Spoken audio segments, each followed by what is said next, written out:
Apa yang sebenarnya Alkitab katakan tentang bahasa roh? Banyak orang Kristen yang masih bingung mengenai bahasa roh. Ditambah lagi dengan pengajaran-pengajaran tentang bahasa roh yang tidak sesuai dengan Alkitab yang dikhotbahkan di mimbar gereja. Jadi dalam video kali ini kita akan membahas mengenai pengajaran-pengajaran yang salah mengenai bahasa roh dan melihat apa yang Alkitab katakan tentang bahasa roh. Apa sebenarnya bahasa roh itu? Nah, Alkitab berbicara tentang dua jenis berbahasa roh. Yang pertama adalah Xenolalia, yaitu berbicara dalam bahasa asing yang dia sendiri tidak kuasai. Namun orang lain dapat memahaminya dalam bahasa mereka. Dan itu yang terjadi pada hari Pentakosta dalam Kisah Para Rasul 2 ayat 1 hingga 13. Yang kedua adalah Glossolalia, yaitu sesuatu ucapan yang tidak dapat dipahami oleh manusia. Contohnya, pada 1 Korintus 14 ayat 2. Siapa yang berkata-kata dengan bahasa roh, tidak berkata-kata kepada manusia, tetapi kepada Allah. Sebab tidak ada seorang pun yang mengerti bahasanya. Oleh roh, ia mengucapkan hal-hal yang rahasia. Dan itu memungkinkan mereka untuk berdoa dan memuji Tuhan dalam bahasa surgawi. Allah memberikan karunia ini kepada orang beriman tertentu untuk mengucapkannya, dan kemudian kepada orang lain karunia untuk menafsirkannya. Berikut adalah 3 pengajaran yang salah tentang bahasa roh yang harus Anda ketahui. 1. Setiap orang Kristen harus bisa berbahasa roh. Beberapa gereja percaya dan mengatakan bahwa setiap orang Kristen harus bisa berbahasa roh.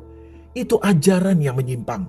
Alkitab sangat jelas mengatakan bahwa kita semua mempunyai karunia roh yang berbeda-beda. Namun kita memiliki roh yang sama. 1 Korintus bab 12. Baiklah, jadi itu sangat jelas dan beberapa gereja bahkan mengatakan bahwa Anda perlu berbahasa roh untuk diselamatkan. Itu konyol. Anda diselamatkan hanya karena kasih karunia melalui iman yang sejati kepada Yesus Kristus. Roma 3 ayat 28. Oleh karena itu, memaksakan beberapa hal seperti bahasa roh sebagai instrumen keselamatan akan bertentangan dengan firman Tuhan. Jika Anda membaca 1 Korintus pasal 12, 13, dan 14, Anda akan melihat Paulus mencoba untuk meminimalkan penggunaan bahasa roh, bukan memaksimalkannya, karena hal itu akan membawa gereja ke dalam berbagai macam kesulitan. 2. Berbahasa roh tidak bisa saya kendalikan. Beberapa orang mengatakan bahwa saya tidak dapat mengendalikannya. Kapanpun mereka berbahasa roh, mereka sepertinya tidak bisa mengendalikannya, dan beberapa orang bahkan mengatakan bahwa tidak. Ketika roh itu datang, saya hanya perlu menangkap roh itu. Jadi saya menangkapnya dan kemudian saya hanya berbahasa roh. Ini sungguh menggelikan. Maksud saya, roh tidak akan lari dari Anda untuk menangkapnya. Jika Anda seorang Kristen sejati yang dilahirkan kembali, Anda memiliki Roh Kudus di dalam diri Anda. Dan salah satu buah roh adalah penguasaan diri.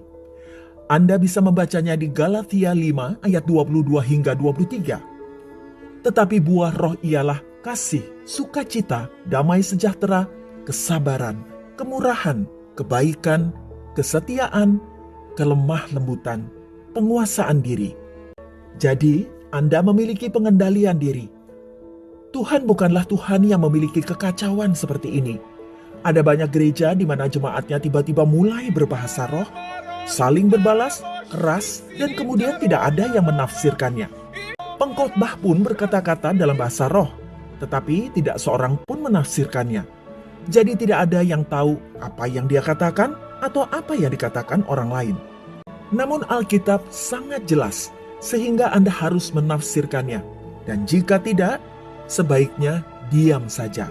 1 Korintus 14 ayat 27 mengatakan, jika ada yang berkata-kata dengan bahasa roh, biarlah 2 atau sebanyak-banyaknya 3 orang, seorang demi seorang, dan harus ada seorang lain untuk menafsirkannya. Sekarang dengarkan ini. 1 Korintus 14 ayat 28. Jika tidak ada orang yang dapat menafsirkannya, hendaklah mereka berdiam diri dalam pertemuan jemaat dan hanya boleh berkata-kata kepada dirinya sendiri dan kepada Allah. 3. Jika saya bisa berbahasa roh, maka saya lebih rohani. Di dalam 1 Korintus 14 ayat 18 hingga 19, Paulus mengatakan hal ini. Aku mengucap syukur kepada Allah bahwa aku berkata-kata dengan bahasa roh lebih daripada kamu semua. Tetapi dalam pertemuan jemaat, aku lebih suka mengucapkan 5 kata yang dapat dimengerti untuk mengajar orang lain juga, daripada beribu-ribu kata dengan bahasa roh. Sekarang supaya Anda mengetahui latar belakang surat Korintus ini, Paulus menulis kepada orang-orang Kristen di Korintus. Karena dia mendengar bahwa mereka saling berdebat tentang siapa yang lebih rohani. Mereka bahkan membual tentang siapa yang mempertobatkan mereka. Bahkan di awal surat ini kita membaca apa yang Paulus katakan di 1 Korintus 1 ayat 11 hingga 13. Sebab, saudara-saudaraku, aku telah diberitahukan oleh orang-orang dari keluarga Chloe tentang kamu, bahwa ada perselisihan di antara kamu. Yang aku maksudkan ialah bahwa kamu masing-masing berkata, aku dari golongan Paulus, atau aku dari golongan Apolos, atau aku dari golongan Kefas, atau aku dari golongan Kristus. Adakah Kristus terbagi-bagi? Adakah Paulus disalibkan karena kamu? Atau adakah kamu dibaptis dalam nama Paulus? Dan kemudian di pasal 3, Paulus pada dasarnya mengatakan kepada mereka bahwa mereka masih bayi rohani, mereka masih Kristen duniawi. 1 Korintus 3 ayat 1 hingga 4. Dan aku, saudara-saudara, pada waktu itu tidak dapat berbicara dengan kamu seperti dengan manusia rohani, tetapi hanya dengan manusia duniawi yang belum dewasa dalam Kristus. Susulah yang kuberikan kepadamu, bukanlah makanan keras, sebab kamu belum dapat menerimanya, dan sekarang pun kamu belum dapat menerimanya. Karena kamu masih manusia duniawi. Sebab jika di antara kamu ada iri hati dan perselisihan, bukankah hal itu menunjukkan bahwa kamu manusia duniawi dan bahwa kamu hidup secara manusiawi? Karena jika yang seorang berkata, aku dari golongan Paulus, dan yang lain lagi berkata, aku dari golongan Apolos, bukankah hal itu menunjukkan bahwa kamu manusia duniawi yang bukan rohani? Dan kemudian di pasal 5, Paulus juga mengatakan bahwa ada percabulan di antara mereka. Mengapa saya menyebutkan hal-hal ini? Karena banyak orang bahkan di gereja saat ini terlalu fokus pada karunia rohani. Namun orang-orang ini sama saja. Mereka masih bersifat duniawi. Mereka tampak sama seperti orang-orang lain di dunia. Dan di banyak gereja saat ini, hal ini masih sama. Orang-orang menginginkan mukjizat dan nubuatan. Semua hal supranatural ini daripada fokus pada hal yang paling penting, yaitu Yesus Kristus, hidup kudus dan benar, dan hidup sesuai kehendaknya. Berfokuslah pada pengudusan. Segala sesuatu yang lain hanyalah bonus. Itu seperti bayangkan rumah besar yang menakjubkan ini, dan ada banyak ruangan di dalamnya. Tapi Anda pergi dan melihat bayangan ini di tanah, yaitu karunia rohani, dan tidak tahu bahwa rumahnya adalah Yesus Kristus. Jadi Anda melihat keteduhan, dan Anda hanya ingin tetap berada di bawah naungan. Anda berfokus pada bayangannya, karena tempat teduhnya bagus, dan dia melindungimu dari sinar matahari. Tapi Anda tidak tahu, jika Anda masuk ke dalam rumah dan fokus pada Yesus, Anda dan dia, serta dia dan Anda, itu akan mengubah hidup Anda. Hal-hal lain ini, itu bonus. Ada banyak gereja di luar sana saat ini, para pendeta dan pengkhotbahlah yang mengkhotbahkan hal-hal palsu ini kepada orang-orang. Tetapi kepada orang-orang yang telinganya gatal, yang ingin mendengar apa yang ingin didengar oleh sifat kedagingannya, ingin melihat mukjizat dan nubuatan, dan ingin mempunyai uang, dan mereka kehilangan satu hal yang benar-benar penting, yaitu Yesus Kristus, untuk hidup bagi dia, hidup kudus, karena dia kudus dan benar. Semua hal lainnya ini, hadiahnya, itu bonus.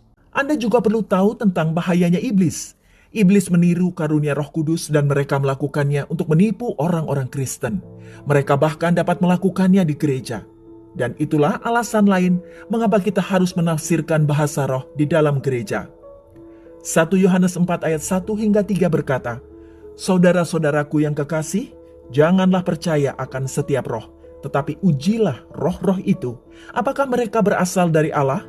Sebab banyak nabi-nabi palsu yang telah muncul dan pergi ke seluruh dunia." Demikianlah kita mengenal roh Allah. Setiap roh yang mengaku bahwa Yesus Kristus telah datang sebagai manusia berasal dari Allah. Dan setiap roh yang tidak mengaku Yesus tidak berasal dari Allah.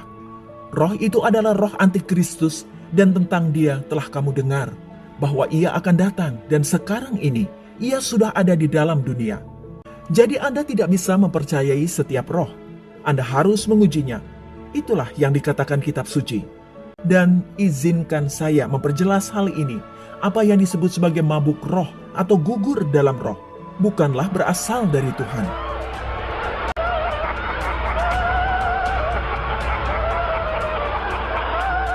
Roh Kudus tidak akan pernah bekerja di dalam Anda sampai mabuk atau kesurupan atau mengeluarkan suara-suara binatang atau menanggalkan pakaian di depan orang lain. Tuhan adalah Tuhan yang tertib dan damai. 1 Korintus 14 ayat 33 mengatakan, "Sebab Allah tidak menghendaki kekacauan, tetapi damai sejahtera." Beberapa dari gereja-gereja palsu ini mengklaim bahwa mereka mengalami kebangunan rohani ketika hal ini terjadi, ketika orang-orang mabuk roh, gugur di dalam roh, di mana mereka kesurupan dan bertingkah gila. Itu bukanlah kebangunan rohani yang sebenarnya. Kebangunan rohani yang sejati adalah ketika Tuhan mengubah hati Anda. Bukan hanya hati Anda, tetapi orang-orang di gereja itu. Ketika Roh Kudus turun ke atas jemaat atau gereja, atas orang-orang yang berkumpul dan dia bekerja di dalam Anda untuk mengubah Anda. Orang-orang yang sebelumnya tidak mengenal Tuhan tiba-tiba datang kepadanya dan berkata kepada Tuhan, "Tuhan, ampunilah dosa-dosaku." Di sini saya memulai hubungan baru dengan Tuhan. Itulah kebangunan rohani yang sebenarnya. Anda dapat merasakan kehadiran Tuhan di sana. Dan ketika Anda melihat sekeliling Anda, lihatlah bahwa semua orang merasa menangis. Itu juga merupakan seruan terhadap Tuhan dalam kebenaran dan dalam roh. Jika Anda menyadari Anda adalah orang berdosa, Anda bersujud di hadapan keagungan Tuhan, dan Anda mulai memiliki hasrat yang mendalam dalam diri Anda untuk benar-benar memiliki hubungan yang mendalam dengan Dia. Itulah kebangunan rohani yang sebenarnya. Itu adalah pekerjaan Roh Kudus yang sesungguhnya. Ini bukan tentang hal-hal lahiriah. Ini tentang apa yang terjadi di dalam Anda. Roh Kudus menggerakkan Anda karena Dia mengasihi Anda.